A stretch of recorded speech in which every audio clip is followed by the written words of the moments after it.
Good evening, everyone. It's Monday, March 23rd. Wynn Brown here with the Haywood Healthcare COVID-19 evening edition for you.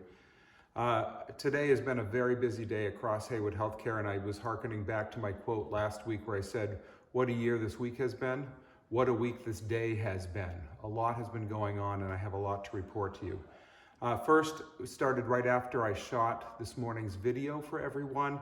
I knew at that time that Governor Baker was going to be coming out with his announcement and order. And so that is affecting everyone across the Commonwealth as businesses shut down and close for the foreseeable future.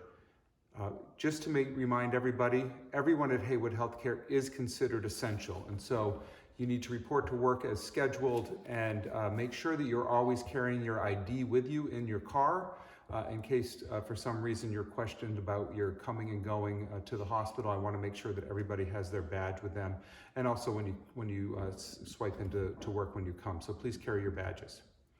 The command center also finalized our entrance screening protocol and staffing. The short story is that we're staffing from our labor pool going forward. Our VP of HR, Paul Heffernan, will have an all-employee email out to everyone out shortly.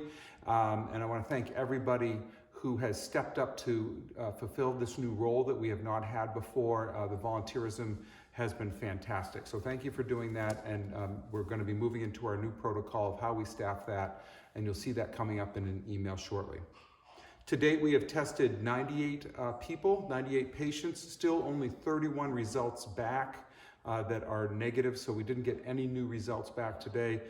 Dan French, who runs our lab, tells me that the turnaround time for results is now averaging 3.5 to 4.5 days, and that the number of tests in Massachusetts being run are up 200% from the week before. So a lot of volume going through the labs, and we're frustrated that we don't have results back, but I guess it is what it is, and we're going to continue to push for that. We have 5 inpatients right now who are suspect for COVID-19, and we're awaiting their testing results.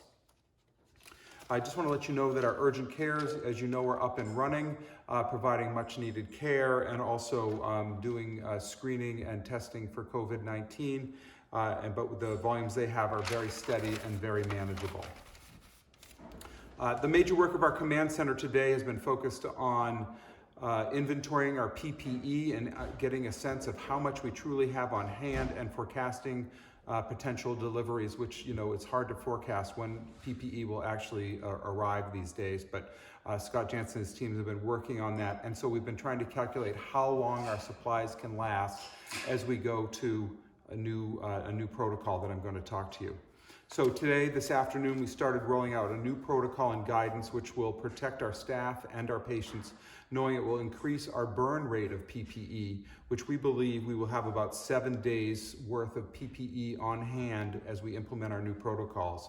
So give or take, it's not a perfect math, but about 7 days. And we in particular are incredibly low on disposable gowns. That is sort of our lowest inventory product at the moment. So the new enhanced PPE protocols began rolling out at Haywood Healthcare, Haywood Hospital, and the 2 ERs this afternoon, which match what are considered the best practices. Staff have been and continue to be trained on the new protocol. Remember, not all staff at the hospital at any one time, so it's going to take several days for the protocol to roll out for staff who are caring for positive patients and also for suspect patients with COVID-19. So an increase in the PPE protection for them. In addition, beginning Wednesday, we will roll out PPE to all staff who work in clinical areas to be worn at all times during shift, except when they're having a break or having their meal break. So all staff working in clinical areas beginning Wednesday, if not before, will wear PPE their entire shift. Greeters will also wear masks, and non-clinical areas will don masks being made by our sewing volunteers across the community. So please watch your emails, the intranet for updates, and the meetings that are being set up with your managers to make sure you understand our new PPE protocols that are beginning to roll out this afternoon. And we will be communicating with you as forthrightfully as we can to make sure that everybody understands what we're trying to do. I also put a call out to the community. We've had more PPE delivered from companies and individuals today that really have bolstered our stock and made us feel comfortable to go to this next step, which we have been wanting to do, but really didn't have enough inventory. So if you have anything in stock, let us know. Deliver to either hospital entrance 24 hours a day. I appreciate the work that is being done by the sewing guilds out there as well, because those are going to become more and more important to us as time goes on. I wish you all a good Monday evening, and thank you for the great work that you're doing as we continue our journey to be one of the best community-owned health systems in America.